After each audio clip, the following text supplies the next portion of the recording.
ওয়ালাইকুম আসসালাম রহমতুল্লাহ। এই প্রশ্ন কোত্থেকে আসলো? এটা প্রশ্ন আসাই তো ঠিক না।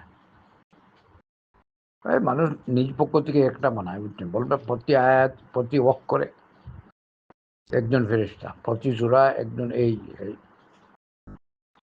লা হাওলা ওয়ালা কুওয়াতা। কোরআন নিয়ে এসছেন ইন্নাহু লাতানজিলু রাব্বিল আলামিন নাযালা বিহি রূহুল আমিন। আর রূহুল আমিন অর্থাৎ জিবরিল আলাইহিস সালাম নিয়ে আসছেন।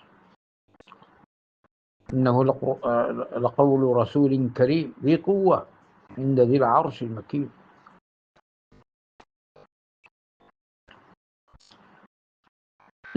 إني الله بقول إلا من ارتضى من رسول فإنه يسلك من بين يديه ومن خلفه رصدا। জিবরিল আলাইহিস সালাম যখন কোরআনে কারীম নিয়ে আসতেন, তখন তার সামনে পিছনে অন্যান্য ফেরেশতাগণ আলাইহিমুস সালাম থাকতেন তাকে পাহারা দেওয়ার জন্য। এটা মওজুদ।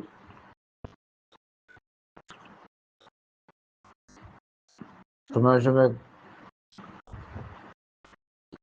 কখনো অন্য ফেরেশতা নিয়ে এসছেন, আছে হাদিস।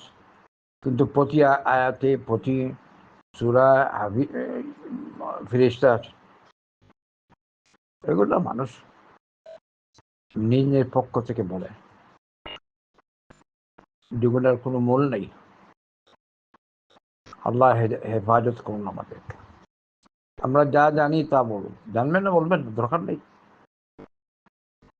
এরা হলো মুতানাত্তিআ। এদেরকে কিন্তু আল্লাহ রাসূল সাল্লাল্লাহু আলাইহি ওয়াসাল্লাম বলে হালাকাল মুতানাত্তির। কিছু মানুষ আছে শুধু খুঁজে, ভাই হাদা ওয়াহাদা, এটা কি, এটা কি, এটা কি।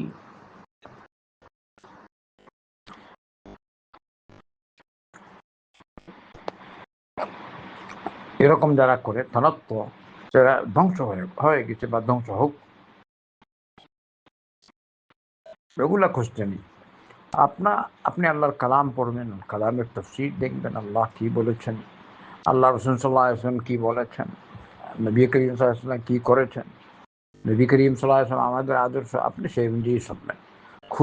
খুঁজতে খুঁজতে খুঁজতে খুঁজতে দেখবেন ওই কিছু হাদিস অস্বীকারী